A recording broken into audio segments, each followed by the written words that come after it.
Frost on the windshield. 5:47 in the morning. A boy's flashlight beam cuts through fog rolling off the creek bottom. His boots crunch gravel behind the old Bramwell County hatchery, where the dumpsters sit like rusted coffins. He climbs in without hesitating, hands already numb. Inside, cardboard flats soaked through with yesterday's rain. Egg after egg, hairline cracked, deemed worthless. He wraps each one in a strip of flannel torn from his own shirt. By the time the sky turns the color of skim milk, he has 300 of them cradled in a milk crate, and not one word of explanation for why. His name was Caleb Whitfield, 13 years old, and by sunrise he was hauling that crate across 2 fields nobody had planted in a year. He didn't stop at the porch. He went straight to the old smokehouse, where a gutted refrigerator hummed on an extension cord run clear from the barn. He set the eggs inside, one by one, like a man laying tiles in a church floor. Behind him, his father stood in the doorway, coffee steaming, saying nothing at all. Whatever Caleb was building, he'd been building it in silence for 3 weeks, and nobody in Bramwell County had the first idea why. Before we get further into Caleb's story, if you're watching this from your own porch, your truck, or your kitchen table this morning, tell me where you're tuning in from down in the comments. And if stories like this one feel like home to you, stay a while. Subscribe. There's more waiting for you here. Bramwell County sits in the hill country of eastern Kentucky, where the ridgelines fold over each other like old quilts and the mist doesn't burn off till nearly 9. The Whitfield place had been in the family since 1911, 60 acres of tobacco ground long since gone to soybeans, then to nothing much at all. Caleb's father, Daniel Whitfield, had lost his job at the feed mill in March when the whole operation shut its doors. His mother, Ruth, took in mending and baked pies for the Thursday farmers market in town, but pie money didn't cover a mortgage note. By June, the letter had come from Bramwell Farmers Trust. 90 days. That was the language the bank man used, standing on their porch in a pressed shirt that didn't belong anywhere near a working farm. 90 days to bring the note current, or the bank would begin proceedings. Daniel folded that letter into his shirt pocket like a man folding away a piece of his own chest. Ruth didn't cry in front of the children, but Caleb heard her through the wall that night, and it was that sound, more than anything, that sent him walking to the hatchery dumpster 3 mornings later. Got around fast, the way it does in a county with 1 stoplight and 1 diner. Skeeter Combs, who ran the feed store, laughed so hard he had to set down his coffee. "Boys out there playing chicken farmer with garbage eggs," he told anybody who'd listen. Even the hatchery manager, a tired man named Ott Prout, shook his head when Caleb asked permission to keep coming back. "Son, those eggs are cracked for a reason. Half of 'em won't quicken. The other half'll rot and stink up whatever you're keeping 'em in." Caleb only nodded, took his crate and kept walking.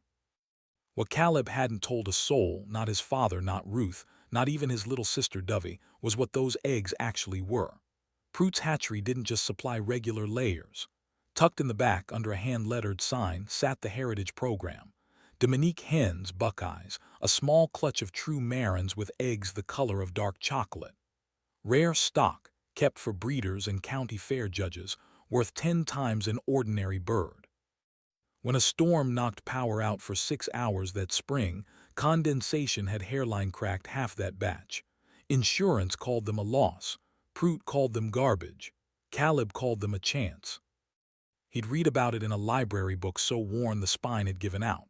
How a cracked shell wasn't always a dead egg. How sometimes it was only the outer membrane split, the inner one still holding. He built his incubator from a gutted Frigidaire, a thermostat coil salvaged off a broke-down brooder, and a tray of wet sponges to hold the humidity where it needed to sit.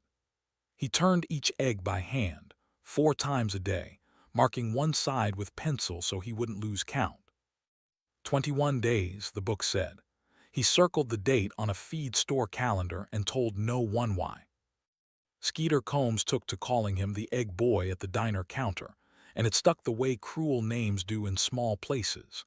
Even Daniel, worn thin with worry, asked him once, quiet, not unkind, "Caleb, we're fixin' to lose this farm. What exactly is it you think 300 busted eggs is gonna do about that? Caleb didn't have a clean answer. He only said, I think they're worth more than anybody's counting on, Daddy. I just need time. Time, of course, was the one thing the bank's 90 days did not intend to give them. The days ticked past on that feed store calendar like a slow drumbeat. Day 7, Caleb candled the eggs by flashlight in the smokehouse dark and saw the first shadows moving, tiny veins branching like river deltas, a heartbeat flickering where Prude had sworn there'd only be rot. Day 12, more shadows. Day 18, faint tapping against shell, so soft you had to press your ear near to hear it. Ruth started bringing him supper out to the smokehouse instead of calling him to the table. She never asked what he was doing anymore. She just watched her son's face in the lantern light and said nothing. Meanwhile, June turned to a July that wouldn't break. No rain for 3 straight weeks. The creek dropped to a trickle of brown water winding through cracked mud. And then came the second threat nobody in Bramwell County saw coming. A sickness moving through commercial flocks 2 counties over.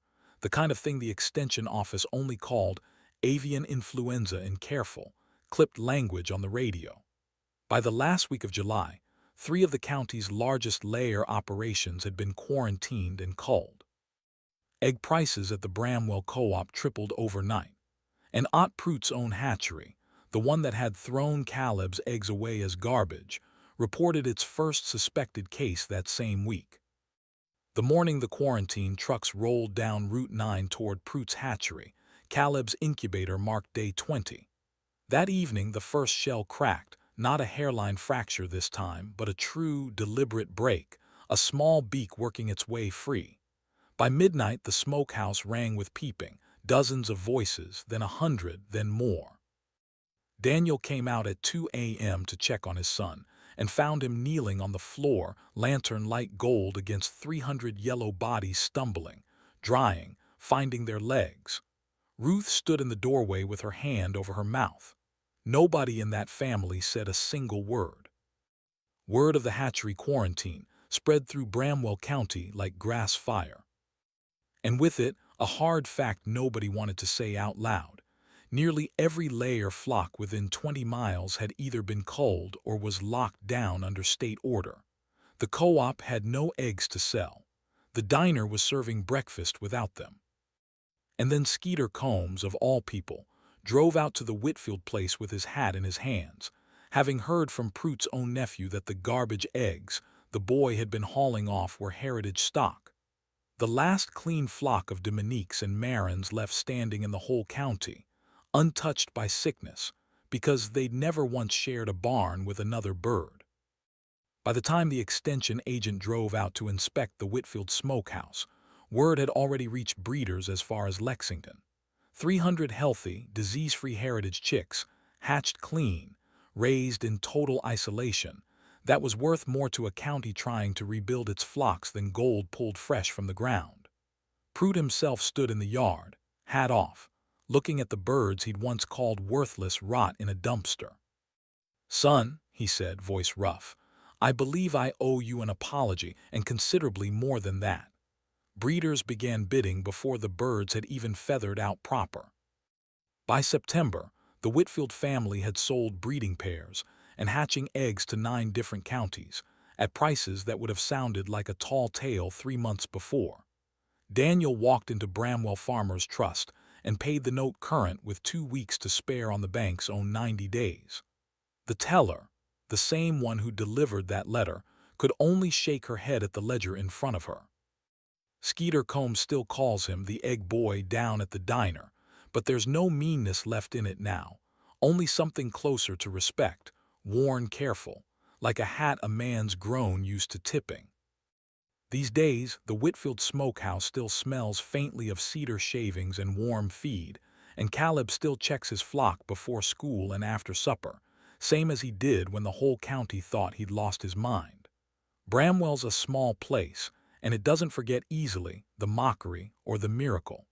Folks drive out sometimes just to see the birds that saved a farm. Caleb doesn't mind the visitors. He only tells them what his grandmother used to say, the words Ruth had stitched, years back, onto a flour sack towel still hanging by the smokehouse door. What looks broken to one man's eye may only be waiting on someone patient enough to see it hatch.